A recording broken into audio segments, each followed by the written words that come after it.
Welcome into the Arrowhead Addict halftime show. My name is Bryce Carter. Thank you so much for joining us as the Kansas City Chiefs and the Denver Broncos allegedly are playing a full football game at Mile High Stadium that is tied 6-6. Whatever the hell that game was, it is still going. It is halftime. We'll get into this analysis and the box score of this game, but it's not been a fun watch, and there's a lot of reasons for that. I think first and foremost, this isn't a Chiefs conspiracy BS thing that all the other coping franchises do. This is just straight up. There's a penalty on almost every single play for both teams. I mean, it's just unwatchable. And the refs woke up this morning and said, "How can we make this game about us?" Apparently, and they are in the zone. They are locked in on these penalties, and really the reason why that matters more than anything is just there's no sort of rhythm for either team, particularly the Chiefs on offense. 10 penalties called in the first half for 99 yards, one short of 100 penalty yards, 3 for 50 for the Broncos, 7 for 49 for the Chiefs. It has been an ugly watch for that reason. I don't know what to tell you.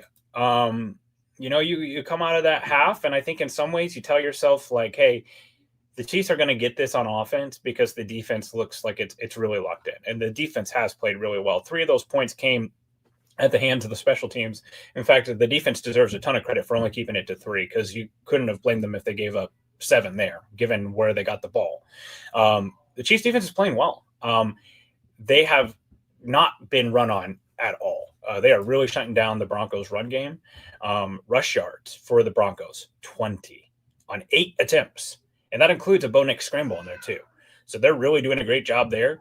And they're doing exactly what you want on defense. They're getting the Broncos in second and third and long and making Bo Nix try to win as a passer. I think Chris Jones looks great. The pass rush looks really pretty good. Not only are they getting sacks and getting pressure, but it really feels like they're disrupting his timing. And the defense is playing well. You cannot be frustrated with the result. I thought the first drive was a little frustrating just because it's like, it felt like the Broncos were kind of playing all the hits with the QB boot and stuff like that. And even then, they still managed to hold it to 3 there, and that was huge. Bo Nix is the leading rusher for the Broncos with 9 yards. So they're doing their job there for sure. Special teams continues to be frustrating because they handed the Broncos 3 points there with that huge Marvin Mims return.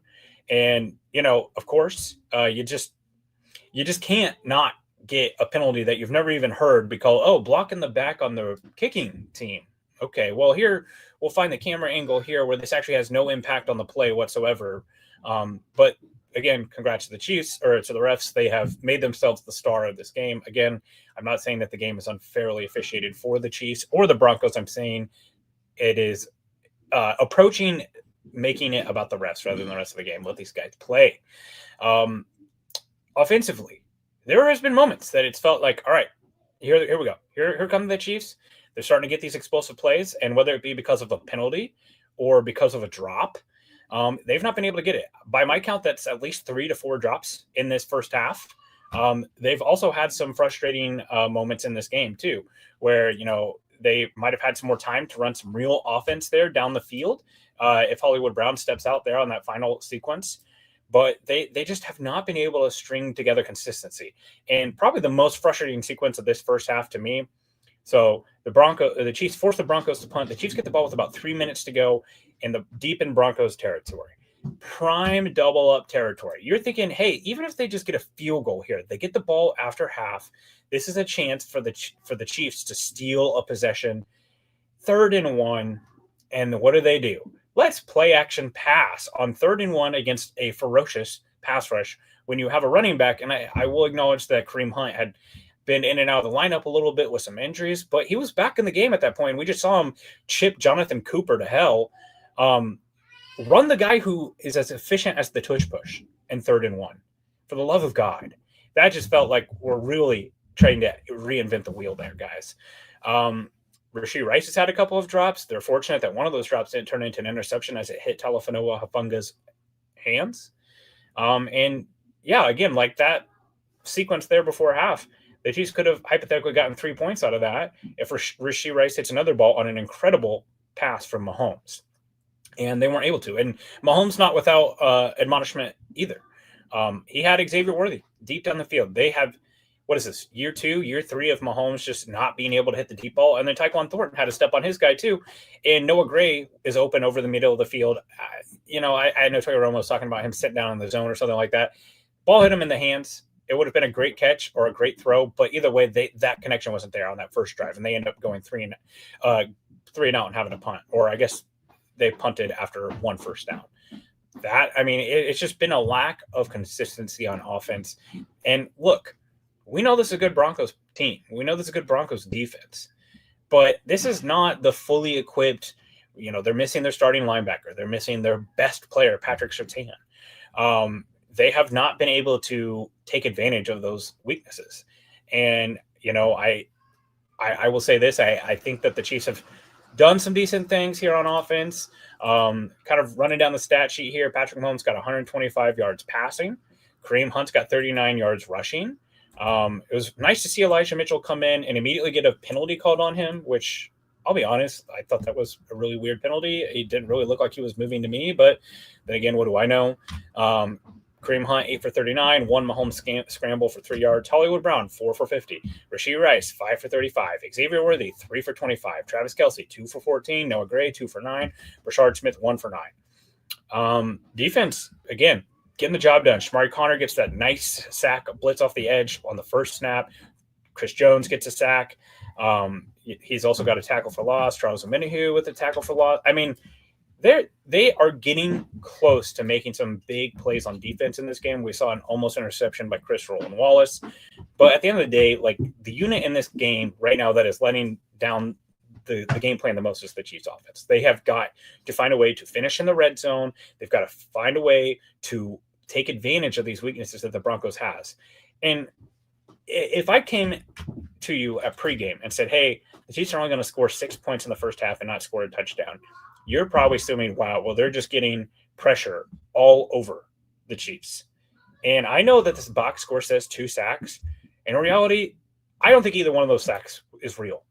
They're real, but at the end of the game, Mahomes just swallows the ball. At that point, you're just trying to avoid an interception or something to give them a chance to score. That was the right play there.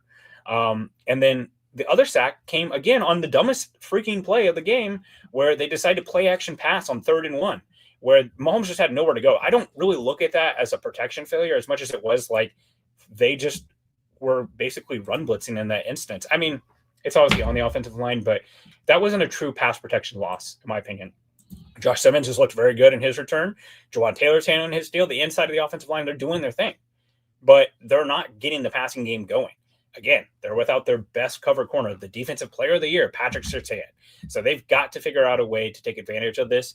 I will say this, they're getting the ball out of Mahomes' hands quickly. Good for them. That was something that had to make a lot of sense. You don't come into this game trying to, throw the ball deep all over the place. Mahomes got 125 yards passing. He's averaging 5.2 yards per an attempt. Again, 2 sacks for 16 yards. Bo Nix on the other side, 10 for 15, 80 yards. If you watch this game, you see why the people speak out against the Bo Nix, right? Like the check downs to 3rd and 16. A wild Christian Ainsworth, Christian Payne himself here with a super chat said, can't wait to talk about the play calling again tomorrow on the pod. That's again, that 3rd and 1 was just infuriating. Just run the damn ball. You got a guy who's good as the tush push.